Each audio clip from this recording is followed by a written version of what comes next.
Ja Morant put on an impressive passing clinic in the Memphis Grizzlies' 119-106 win over the Toronto Raptors on Thursday night, December 29th, and within 36 minutes of action, Morant dropped 17 assists in addition to 19 points and 4 rebounds. Morant's previous career high in assists was 14, so stay tuned and don't go away because we're revealing what Memphis Grizzlies star Ja Morant says about the Golden State Warriors, plus Ja Morant says Memphis Grizzlies have no competition in Western Conference. First up, what did Ja Morant say about the Golden State Warriors? You're about to find out. Morant recently made comments about which teams he thinks will stand in the way of a Grizzlies title run, and some of his remarks have raised a few eyebrows. Not surprisingly, Morant said the Celtics are among the Eastern Conference teams that could pose a challenge for the Grizzlies, which of course makes a lot of sense. The Celtics are the defending Eastern Conference champs, and at the time of this recording have the best winning percentage in the league. When asked about the Western Conference, Morant's response turned some heads. He said, "Nah, I'm fine in the West," remarks that are clearly dismissive of the Golden State Warriors. The Warriors are the NBA's defending champs, and they eliminated the Grizzlies last year. Morant's comments demonstrate that he's not the least bit concerned about the Warriors. It's also clear that for the past few years, the Grizzlies and the Warriors have been beefing. In 2021, the two teams lost any sort of love that they might have had for each other, and there were claims on social media that the Grizzlies were a dynasty and the Warriors were getting old. Not surprisingly, this angered the Warriors and their fans. When the two teams met again in this year's semifinals, the tensions were palpable, and everyone could see that the teams obviously disliked one another. Dylan Brooks was suspended for a flagrant foul in Game 2, resulting in Gray Payton II breaking his elbow. The series concluded, the Warriors advanced, and many players decided to hit back. Klay Thompson even took to Twitter to call Jaren Jackson Jr. a freaking bum. Next up, does Ja Morant have a strong message about Scottie Barnes? Let's find out. There's no denying the fact that the Toronto Raptors lucked out when they got the opportunity to draft Scottie Barnes. A 6'9" tall forward, Barnes is projected to become a force to be reckoned with in the NBA. Barnes played very well in his debut season, even winning Rookie of the Year honors. Despite his newfound success, Barnes' efficiency numbers tumbled during his first season. Nevertheless, Grizzlies star Ja Morant has taken it upon himself to urge everyone not to make a rush to judgment about Barnes and give him time to develop. While speaking with reporters after the Grizzlies' 119-106 win over the Raptors in Toronto, Morant told people to be patient with the young Scottie Barnes. Morant said, "You've just gotta have patience. I feel like most people don't know what an NBA player goes through. I'm sure he's gonna be fine. Don't worry, y'all. Everybody's time is different. He'll be special." I think what's happening here is that people are getting Barnes' amazing rookie debut confused with an NBA player's standard development trajectory. Anyone who follows the NBA knows that rookie players need time to develop and come into their own when they start playing at the most elite level in the world. It's not a state secret. So I think Morant is absolutely correct in saying that what we need to do is have some patience with Barnes. We've all seen Barnes put up major numbers one night and then blow it during the next outing, but that comes with the territory when it comes to rookies. Another thing that's likely affecting Barnes in a negative way is the Raptors themselves. The team is still in the process of trying to build up its roster, and honestly at this point, Barnes' inconsistencies and inefficiencies are far from their only concern. Up next, which NBA player was considered one of the best prospects to ever come out of Canada? Let's take a look. Andrew Wiggins of the Golden State Warriors was considered one of the best prospects to ever come out of Canada when he was drafted to the NBA first overall back in 2014, playing for the Canadian national program since the age of 15. Wiggins led Canada to bronze medals at the 2010 Under-17 World Championship and the 2012 FIBA America's Under-18 Championship. Unfortunately, Wiggins was unable to take Canada to a gold medal victory, but all of his experiences make him a key member of Canada's golden generation, and he's cemented his status as one of Canada's best players. Last summer, reports surfaced that Team Canada was changing their approach and announced a 14-player summer core of athletes who would have to make a 3-year commitment in the summers leading up to the 2024 Paris Olympics, and to everyone's surprise, Canadian basketball fans in particular, Wiggins was not on the list, and they want to know why. During a recent interview, Wiggins finally gave fans the explanation they were looking for and said they wanted a long-term commitment. "Right now, my priority is the Golden State Warriors. I got kids, I got family, I got a life outside of basketball, so to commit 3 years to the Warriors and to Canada basketball, it wouldn't make sense to me. I spent the whole time during the season with the Warriors, and summertime, I get to decide." Stay tuned tuned and don't go away because we're about to bring you the latest NBA news. Next up, what sparked the recent chaos in the Motor City? You're about to find out. After a wild night in Detroit, the NBA has dished out 11 suspensions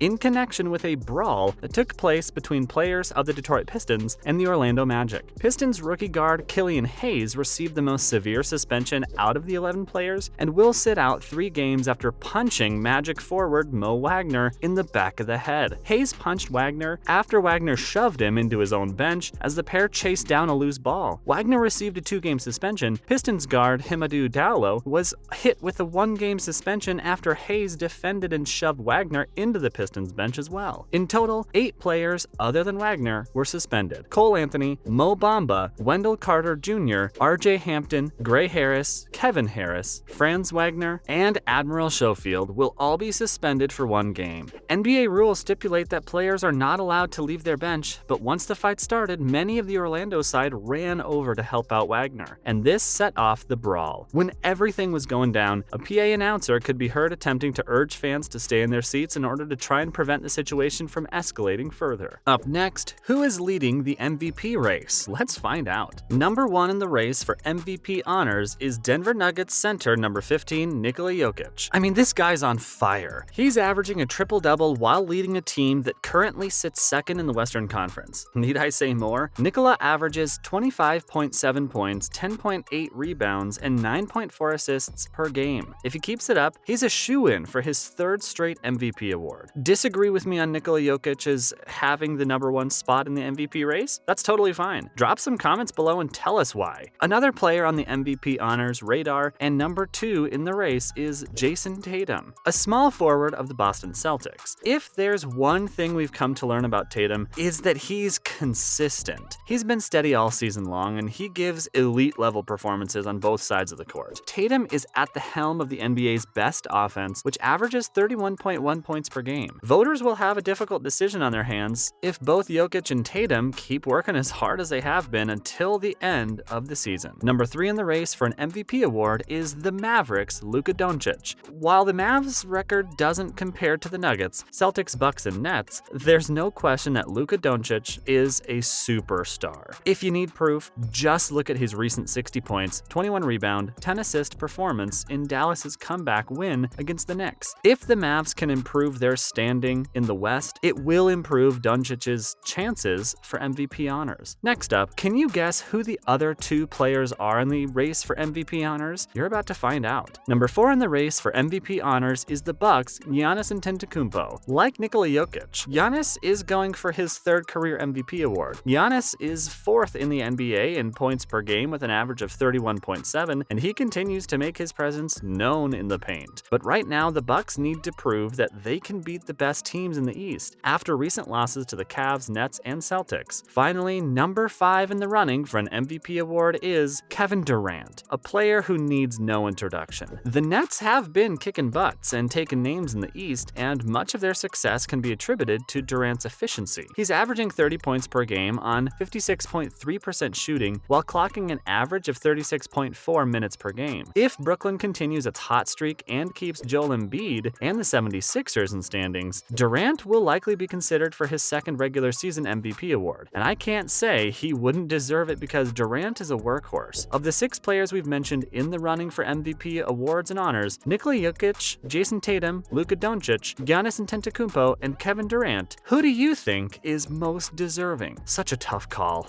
I'd love to know what you're thinking, so drop some comments down below. Finally, who are the top 3 picks for Rookie of the Year? Number 1 is Paolo Banchero. The number 1 pick has averaged 21.1 points, 6.8 rebounds, and 3.9 assists per game. In the number 2 spot is Benedict Mathurin. The number 6 pick has averaged 17.1 points per game on 41.5% shooting. At number 3 is Jaden Ivey. The number 5 pick has averaged 15.5 points per game on 41.6% shooting, including a career-high 30-point game against the Jazz earlier this month. That's a wrap for today's video. Thank you for watching. Don't forget to hit that like button and subscribe to our channel for more great videos.